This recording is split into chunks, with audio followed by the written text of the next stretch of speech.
Hey everybody, welcome back to the Plays and Fades YouTube channel. I'm your host, GordoGambles. Welcome back to another full card breakdown. This time for NASCAR, we got ourselves some South Point 400. We got ourselves a nice little slate here. And it's, as always, Thursday morning, we're breaking down these slates with me and my man, Ryan Larkin. I say we breaking down these slates.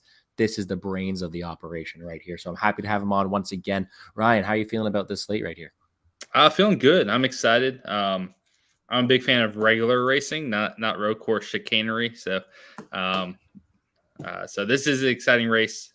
We haven't seen a Vegas race since all the way back in March. So it's been about 6-7 months since we've seen a race here. Lots changed, but I think we can still take a lot away from that race. And Vegas is a cool track. I think it's just difficult enough that the drivers have to work some, but it's also a track where a lot of things can go right for a driver, and we can see some surprise finishes. So I'm excited for this race, but and hopefully they don't let us down with the bad show. Hey, man, we were coming off a successful week last week. We did pretty well, and this is a win for us already because I did not lag out for the introduction. So that's good. The Wi-Fi is on point, and I'm sure your picks are as well. So I'm happy to hear your thoughts on this one right here. Let's do what we do as always and bring up the DraftKings Sportsbooks odds first.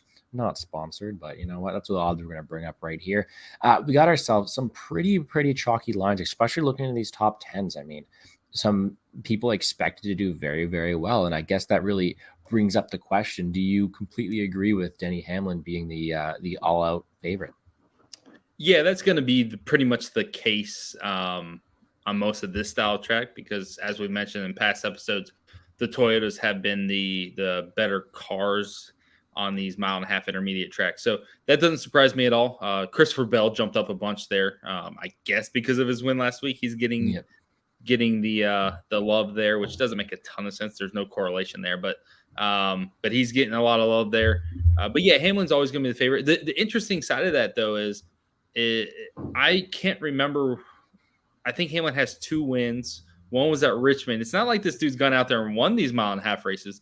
He's just had a lot of speed. So it's interesting the concept that someone's repeatedly the favorite on these type of tracks, but he's not taking home the trophy. So it's an interesting thought anyways, but I mean, he's still probably the guy I would pick first of everyone in the field. So it makes sense.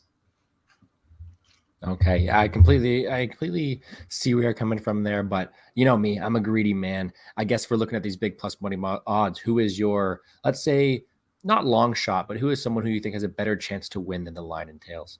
So back in the first race here in March, it was Ross Chastain leading early. He led a chunk of laps, and everyone kind of just ignored it because it didn't make sense at the time. He ended up with a great finish there. That was the first in a line of top 5 finishes. He was amazing in the first half of the year, and he had elite speed at Vegas. The only teams that were better than him that day were Martin Truex and Kyle Busch, which are 2 Toyota drivers, intermediate tracks. They showed up early in the season good there. And you know, later in the year when things didn't necessarily go their way, we saw Hamlin, the focus shift to Hamlin, right, in terms of odds. But it was Martin Truex and Kyle Busch who were the top 2 drivers in this race earlier this year. We know the Toyotas will have good speed. To me, they should be top 5 favorites, not about the 8th, 9th, 10th, you know, in terms of number there. So I really like the plus 1,200 on both drivers. I think they'll both be guys to contend with. If you look historically at Vegas, Truex has been amazing here. And Kyle Busch isn't bad either. He's got really good stats here as well. So I think both these drivers can go up there and win because it's a track that for some reason they seem to do even better at than the other intermediates. This is a track that seems to fit their style as well. So I think Truex and Kyle Busch could be 2 really good plays. And you can pretty much go across the board at their top 5 number, everything. I like all those numbers on both those guys just because I feel like they're more likely to hit those areas than William Byron are, than Tyler Reddick is. And, you know, I feel like they should be 4th or 5th in line here, and their numbers should be a lot lower in terms of what you get there. So I'm pretty happy with those guys. And then we have to kind of include Bubba Wallace in here, right? Because he won it at Kansas. He's shown a lot of speed on this track type, so we don't want to ignore him. Plus 1,500. He was plus 2,000 at Kansas when he won. So obviously there's been some correction here, but he's still like the 10th price guy here in terms of odds. So still some possibility there with that one. And then a long shot that I'm interested in. I I don't know if it's super likely, but it is Daniel Suarez. I think he's sitting there about plus 4,000. We've seen really good speed out of him at Charlotte. We saw really good speed out of him at Darlington, not that far back. He showed top 5 speed. And we just mentioned that his teammate Chastain was one of the main dominators, lap leaders, and guy at the front here at Vegas earlier this year. I wouldn't be surprised to see Suarez in the top 5, 6, 7 range. And then anything could happen late in a race for it to kind of break his way, right? We can see late cautions and he just gets a killer restart, or maybe his car is just that, slight bit better. But if you're looking for a long shot guy, plus 4,000. And then I love his top 5 number at plus 500. You don't have to play much to get a pretty good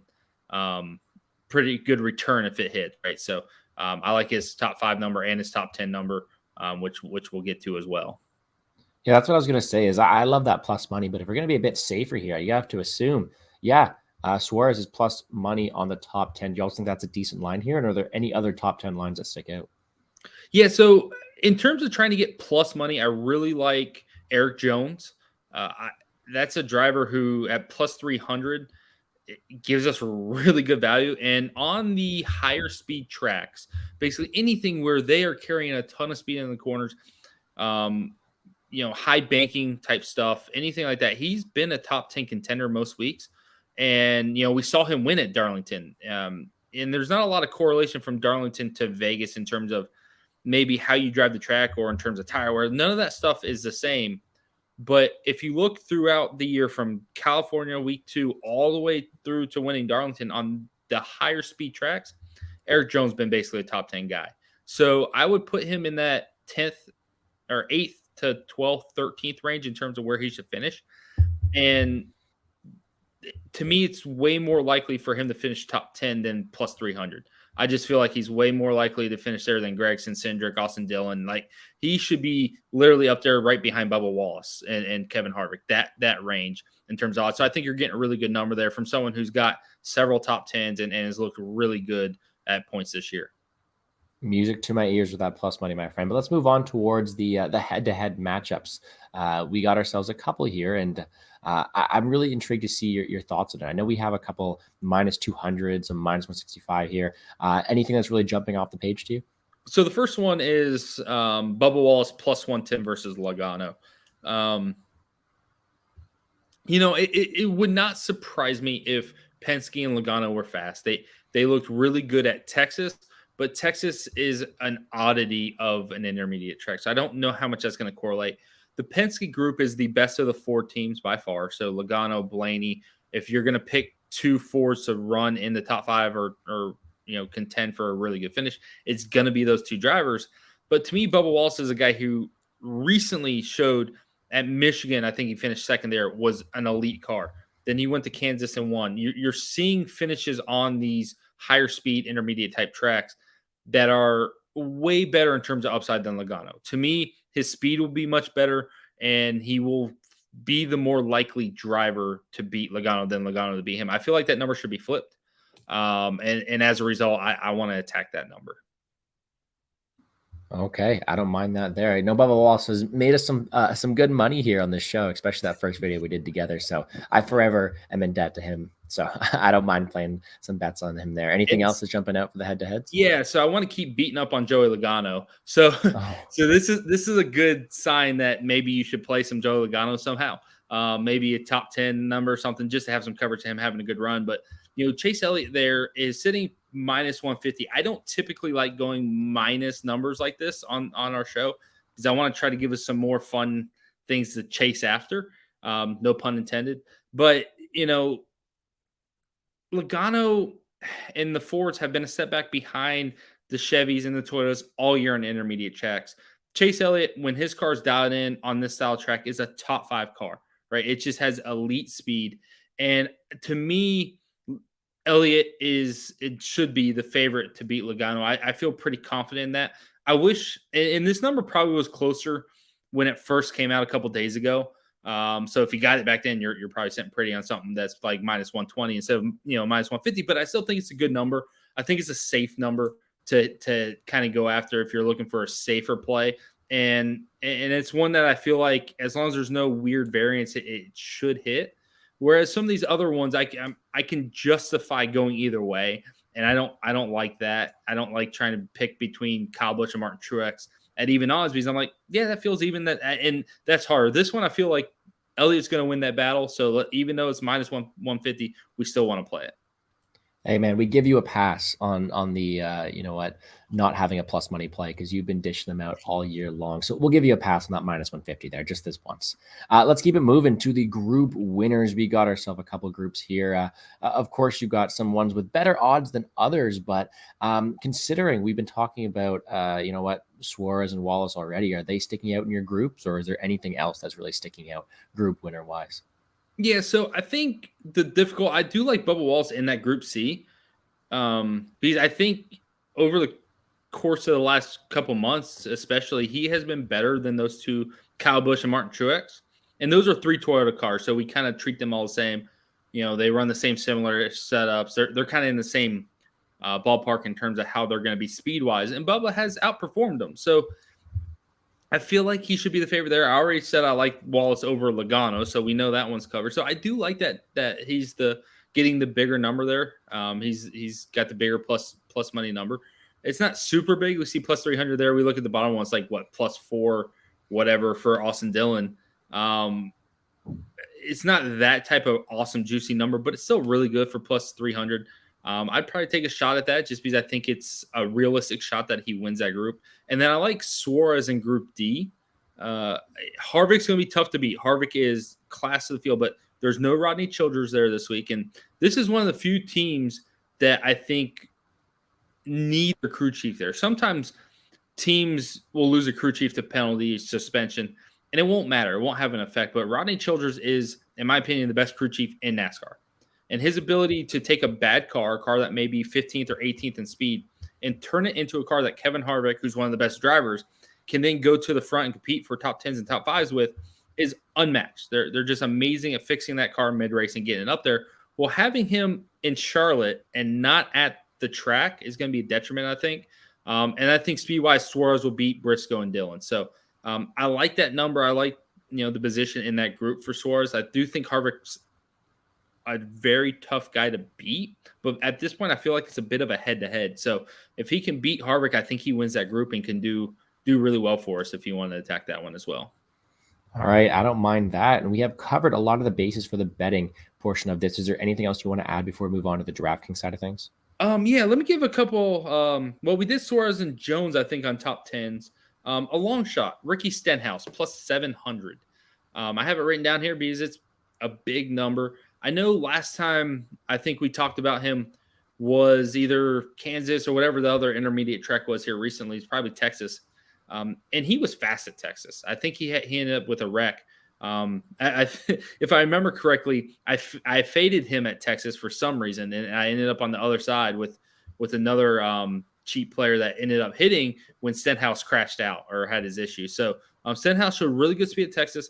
He had that string of top 10s earlier in the year at Kansas and Darlington and Charlotte. Intermediate stuff they've been fast on. And I'd probably pick him for more of like a 12th to 16th, 17th range. But if he were to finish 9th, 8th, 10th in this race, I would not be super shocked. Plus 700 is a huge number. And I think he should be more in that plus 400 maybe range. So I think you're getting a really good number there on someone who scored multiple top 10s on this track type this year. So I like that number for someone who's proven he can accomplish what we're looking for. Plus money, man. Plus money is the name of the game. So, you know what? We've covered a lot of the bases here betting wise. I know we have talked about, what the Bubba Wallace is, the Suarez is, and all that stuff. So I'm happy to see how that translate over to your DraftKings lineups because we've had some decent success on DraftKings recently. So I always love to hear your thoughts on it and how it translates. So let's move over there right now. As I do so, make sure to hit the like button down below, subscribe to the channel, show some love to Ryan. All his stuff is in the description down below. But let's get the DraftKings salaries up right now. There we go. Okay. Uh-oh. There we go. All right. As always, Denny Hamlin up top, $11,000. I know we talked about Wallace at 8.7. We talked about Suarez at 7.9. Are those the guys we're looking at to start our slate? To start, no. So we got 267 laps in this race. And the thing that we saw in the first race here, and pretty much most of the races here at Vegas, is we see long green flag runs. You're talking about a track that's, like I mentioned earlier, it's somewhat difficult to drive to an extent, but it's not crazy hard. So you typically don't see drivers losing it on their own. You don't see a lot of crashes here, and it's multiple grooves. So there's places for them to go. So you don't typically see a lot of accidents. So you'll see long green flag runs where a race leader can go out and get a bunch of dominator points. We're really going to want to figure out who that driver is and make that the first focal point.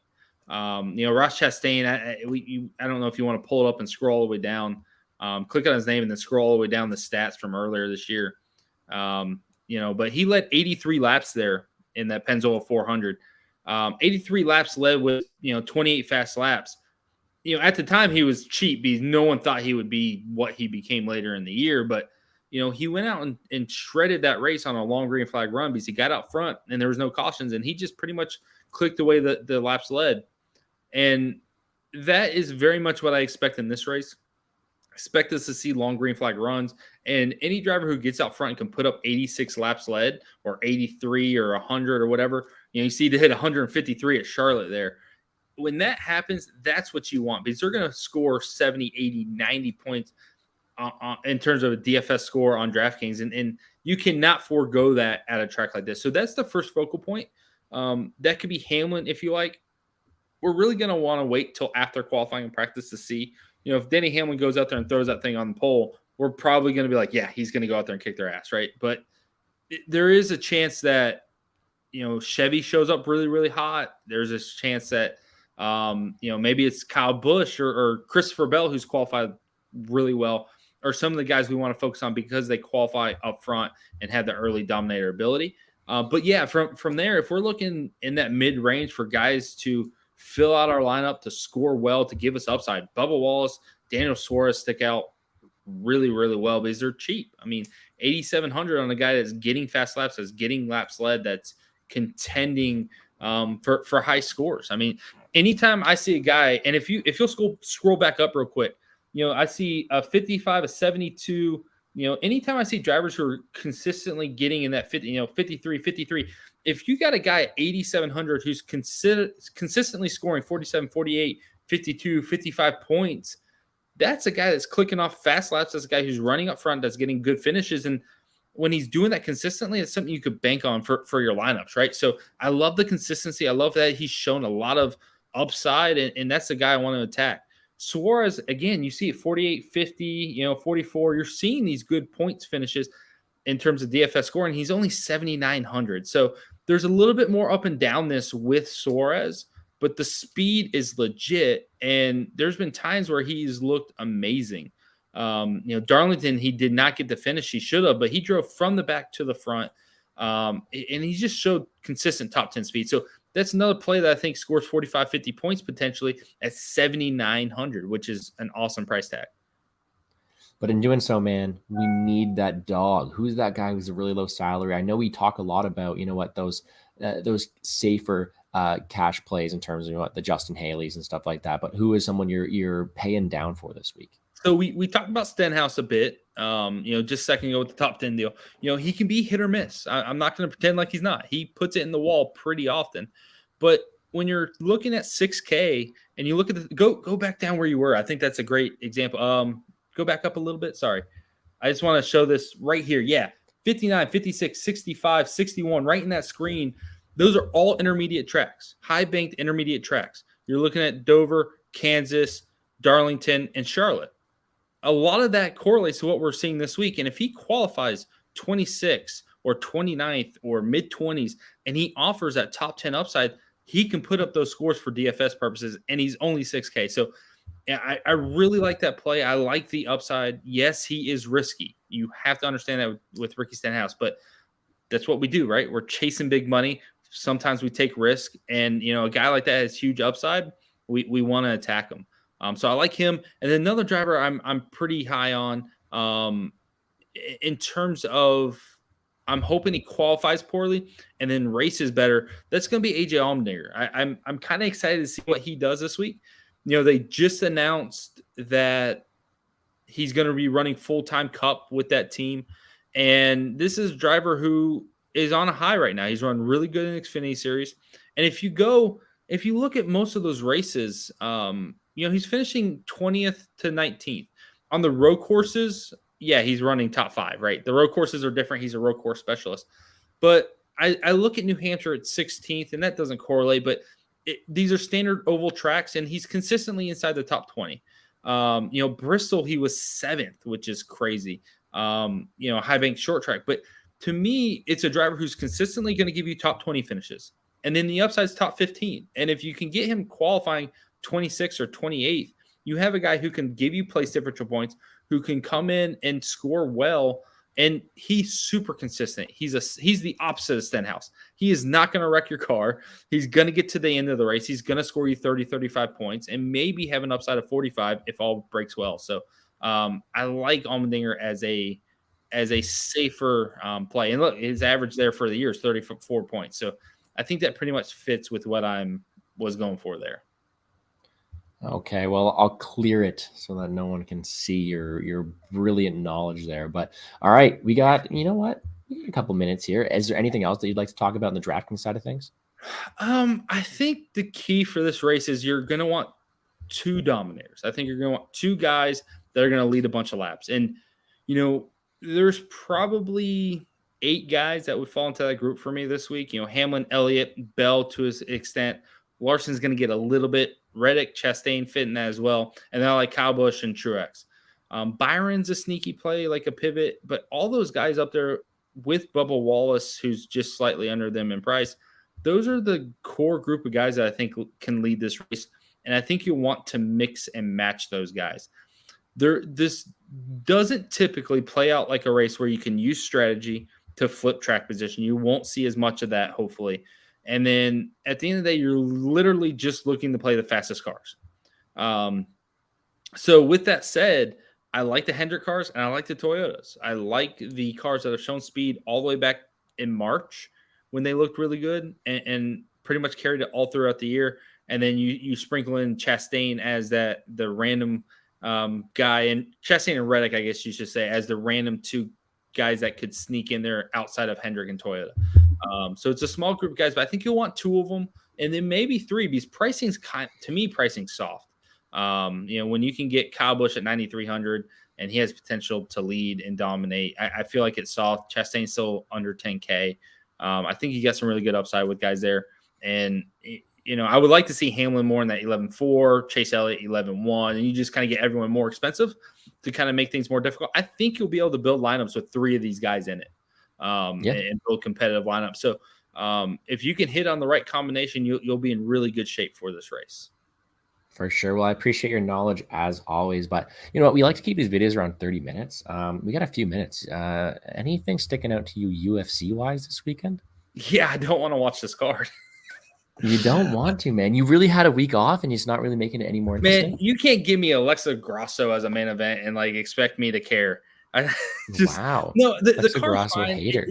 It's just like, am I really supposed to go Mike Jackson again as the big dog? Like this is what they're doing to us. They're giving us a guy who cannot fight at all, and they're giving him scrubs, and then he's a plus 700 underdog, and he's winning. Like, I don't know what I'm supposed to do with it. There's a couple of fun fights. I think the Maximov fight is going to be really, really good with Malkoun. I think that'll be a fun scrap because they kind of do the same thing, right?